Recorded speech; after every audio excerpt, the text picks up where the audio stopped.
Good afternoon, everybody. Thank you, Mira, once again for this invitation. I am truly sorry that I can't be there with you guys in person. I've been in Israel, it's been a dream for 20 years and still haven't had a chance. So I'm really sorry that I'm missing all of you in person. And hopefully next time I won't be in this situation. But I just want to tell you, as Mira said, in just 5 minutes, a lot of what NIDA has been doing over the last few years in terms of what's innovative, what is it that we are cooking in terms of new therapies and some of the basic mechanisms of substance abuse. As you know, I don't work on aging. Dr. Ferrucci has just given you his recorded presentation, which is much more extensive, appropriate to this meeting. I want to say a few things that may interest some of you. So the problem actually of substance abuse in the aging population is something that is completely understudied, as you can see from the literature.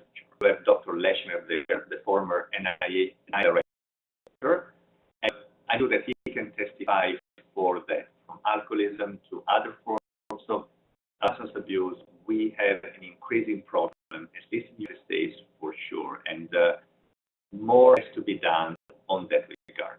As for the NIDA program, we are working on many different levels. As some of you know, we go from the very basic mechanisms on figure, the mechanisms that are underlying substance abuse, to developing novel treatments.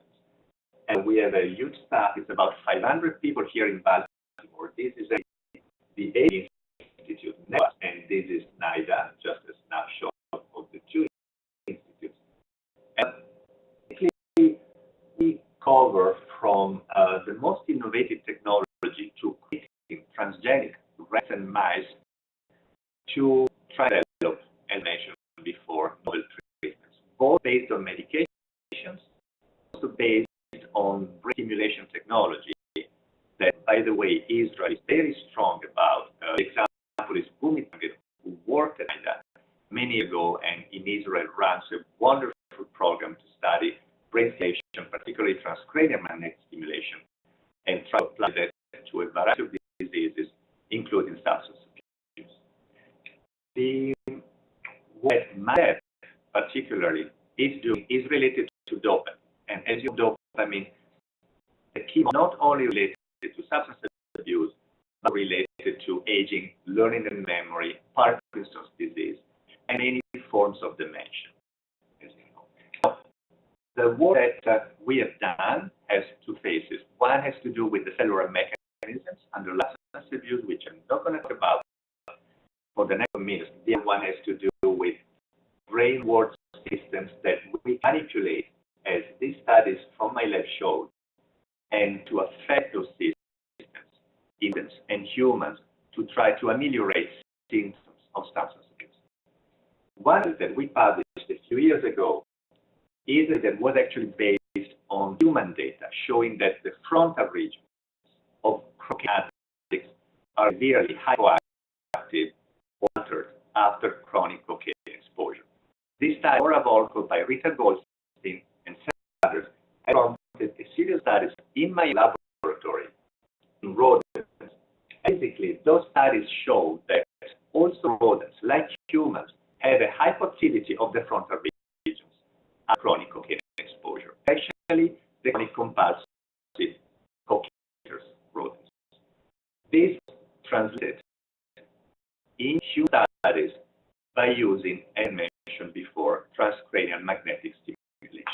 We basically activated in rodents first the frontal regions and showed that activation frontal regions reduced significantly cocaine consumption.